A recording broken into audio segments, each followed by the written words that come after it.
اور اس کے بدلے میں کمپنی کو مغل حکومت کو سالانہ ادائیگی کرنا پڑے گی۔ اس کے بعد آخر کار ایسٹ انڈیا کمپنی سورت میں فیکٹری قائم کرنے میں کامیاب ہو جاتی ہے اور اگلے کئی اشروں میں کئی اور فیکٹریاں کھڑی ہو جاتی ہیں۔ مدراس، احمد آباد، ممبئی، آگرہ، پٹنہ میں فیکٹریاں قائم ہو جاتی ہیں۔ کمپنی کا کاروبار بہت اچھا چلتا ہے اور کمپنی بہت زیادہ منافع کماتی ہے۔ یہ کاٹن، انڈیگو، ریشم، نمک اور بعد میں اوفیوم اور چائے کی تجارت سے بہت زیادہ منافع کماتی ہے۔ جن شہروں میں ان کی فیکٹریاں لگی تھی، ان شہروں میں معاشی خوشحالی کثرت سے دیکھنے میں نظر آئی اور لوگ ان شہروں کی طرف متوجہ ہوتے ہیں۔ ان جگہوں پر آہستہ آہستہ مونوپلی بن جاتی ہے، وہ اپنے مضبوط اڈے بنانے شروع کر دیتے ہیں۔ ابھی تک ایسٹ انڈیا کمپنی کی زیادہ تر فیکٹریاں برصغیر کی مغربی اور جنوب مشرقی ساحلوں کے ساتھ تھی۔ اب وہ چاہ رہے تھے کہ مغل حکومت کے سارے علاقوں میں ان کی فیکٹریاں قائم ہو جائیں، خاص طور پر بنگال میں۔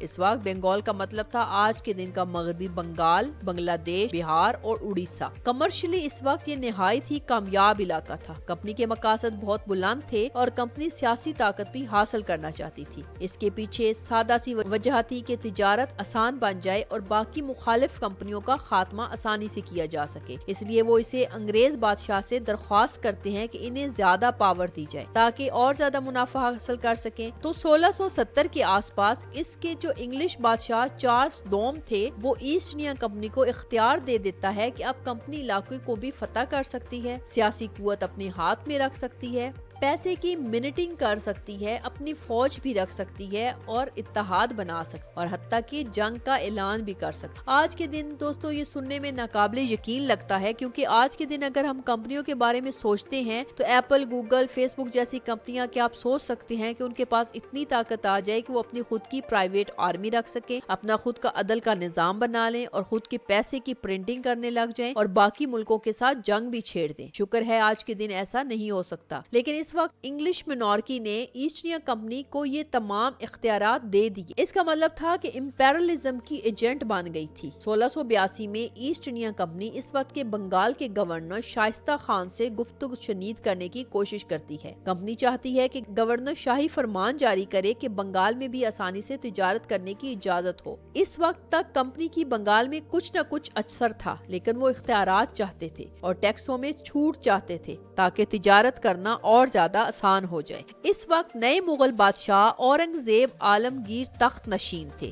جب وہ کمپنی کی اس درخواست کو سنتے ہیں تو انہیں لگتا ہے کہ یہ کتنے متکبر ہیں، اتنی زیادہ فیکٹریاں بنانے کے باوجود بھی یہ مطمئن نہیں ہے، اب یہ چاہتے ہیں کہ بنگال میں بھی فیکٹریاں قائم کر لیں۔ وہ صاف صاف منع کر دیتے ہیں۔ اس وقت ایسٹ انڈیا کمپنی کے گورنر تھے جارج لا چائلڈ۔ وہ اورنگزیب کے اس فیصلے سے بالکل بھی خوش نہیں تھا۔ اپنے غرور میں آ کر کہ ابھی ابھی انہیں اختیار ملا تھا کہ وہ اپنی فوج رکھ سکتے ہیں، وہ مغلوں کے خلاف جنگ چھیڑ دیتے ہیں اور ایسا ہوتا ہے 1686 میں۔ ایسٹ انڈیا کمپنی کے لحاظ سے دیکھا جائے تو نہایت ہی بے وقوفانہ فیصلہ تھا، کیونکہ ان کی آرمی مغلوں کی آرمی کے سامنے کچھ نہیں تھی۔ ایسٹ انڈیا کمپنی یہ جنگ ہار جاتی ہے اور چائلڈ کو اورنگزیب عالمگیر کے سامنے گھٹنوں کے بل جھک کر معافی مانگنا پڑتی ہے۔ اورنگزیب عالمگیر ایسٹ انڈیا کمپنی کو معاف کر دیتے ہیں اور ان پر 1.5 لاکھ کا جرمانہ عائد کر دیتے ہیں۔ اس وقت کے 1.5 لاکھ آج کے 350 ملین بنتے ہیں۔ اس جرمانے کے بعد کمپنی کے جو تجارتی اختیارات تھے وہ بحال کر دیے جاتے ہیں اور ان کی ضبط شدہ فیکٹریاں بھی واپس دے دی جاتی ہیں۔ کمپنی کے افسران میں بہت صبر تھا اور وہ چپ چاپ سکون سے اپنا کام اپنی حدود میں رہ کر جاری رکھتے ہیں، لیکن اندر ہی اندر وہ صحیح موقع کا انتظار کر رہے ہوتے ہیں، ایک ایسا موقع جو ان کو بنگال میں بھی فیکٹریاں قائم کرنے کی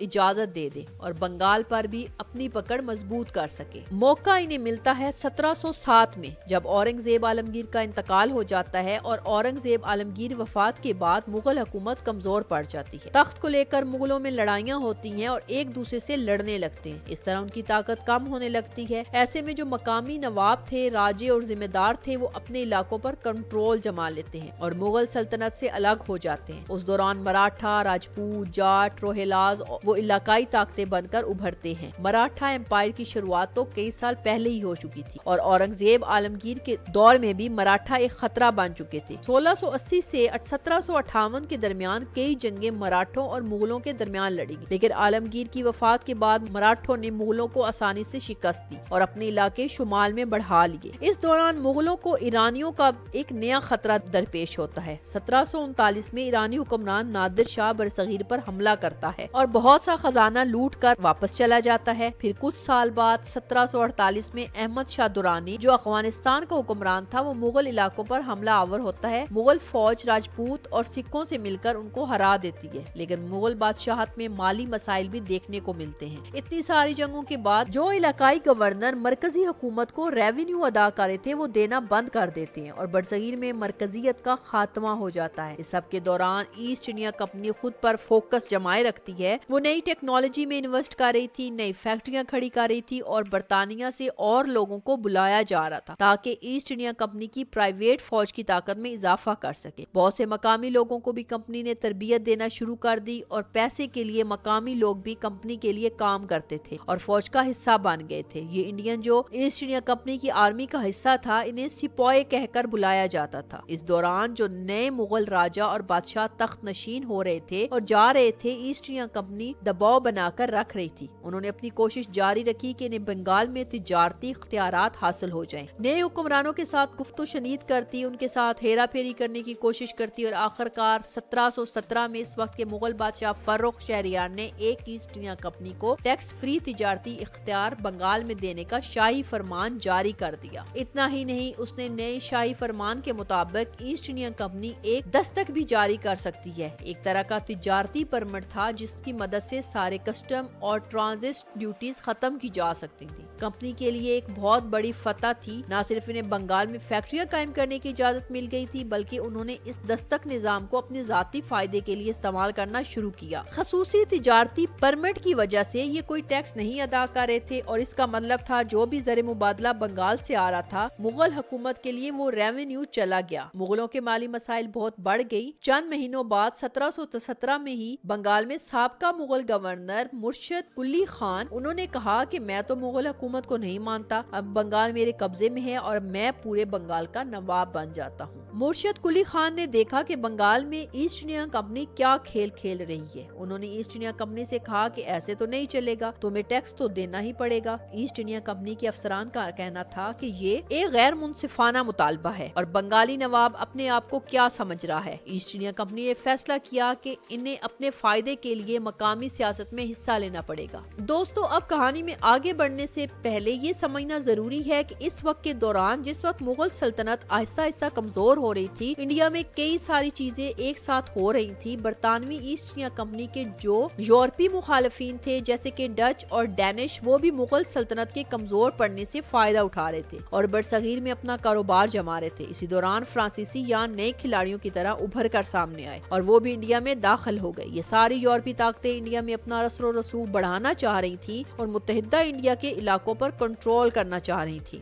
ظاہری سی بات ہے، برطانوی ایسٹ انڈیا کمپنی بھی یہی چاہتی تھی۔ فرانسیسیوں نے تیزی سے انڈیا میں اپنا علاقہ حاصل کیا اور جب انہوں نے پونڈیچری اور بنگال کے چندر نگور میں اپنی کالونیاں قائم کی۔ 1700 کے وسط تک برطانوی اور فرانسیسی برصغیر میں دو غالب طاقتیں بن چکی تھی۔ 1740 کی ابتدا میں ایک فرانسیسی لیڈر جوزف فرانسیکو تھے۔ یہ انڈیا میں ایک فرانچ گورنر تھے اور انڈیا میں فرانسیسی راج قائم کرنا چاہتے تھے۔ جیسے جیسے ان کے باقی یورپی طاقتوں کی ترغیبات بدلی، ایسٹ انڈیا کمپنی کی بھی سوچ بدل گئی۔ فرانس اور برطانیہ کے درمیان پہلے ہی بہت دشمنی تھی۔ 1740 سے اور 1748 کے درمیان انہوں نے یورپ میں وار آف آسٹریلین سکسیشن لڑی تھی۔ اس کے کچھ ہی عرصے بعد 1756 میں دونوں ملکوں کے درمیان ایک 7 سالہ جنگ لڑی گئی جب یہ دونوں طاقتیں شمالی امریکہ میں اپنے قبضے کو بڑھانے کی کوشش کر رہی تھی۔ فرانس اور برطانیہ کے درمیان دشمنی اتنی زیادہ تھی کہ انہوں نے نہ صرف یورپ اور شمالی امریکہ میں جنگیں لڑی بلکہ انہوں نے ہندوستان میں بھی جنگ لڑی۔ 1746 اور 1763 کے درمیان جنوبی ہندوستان میں کرناٹکا جنگیں لڑی گئی۔ ان جنگوں میں برطانیہ کی جیت ہوتی ہے اور فرانس اپنا سیاسی اثر کھو دیتا ہے۔ صرف پونڈیچری اور چندر نگور کے علاقوں میں ان کا قبضہ ہے۔ لیکن دوستوں، جاننے کی دلچسپ چیز یہ ہے کہ اس وقت کے جو ہندوستانی راجے مہاراجے تھے، ان پر فرانسیسی اور برطانوی جنگوں کا کیا اثر پڑا؟ یہ مقامی حکمران بھی ایک دوسرے سے لڑائی کر رہے تھے۔ انہوں نے دیکھا کہ یورپین لوگوں کے پاس اچھی فوج ہے، اعلیٰ تربیت یافتہ سپاہی ہیں اور منظم افسران ہیں، تو کیوں نہ ہم ان کے ساتھ اتحاد بنا لیں۔ چنانچہ انہوں نے ان کے ساتھ اتحاد بنانے کا فیصلہ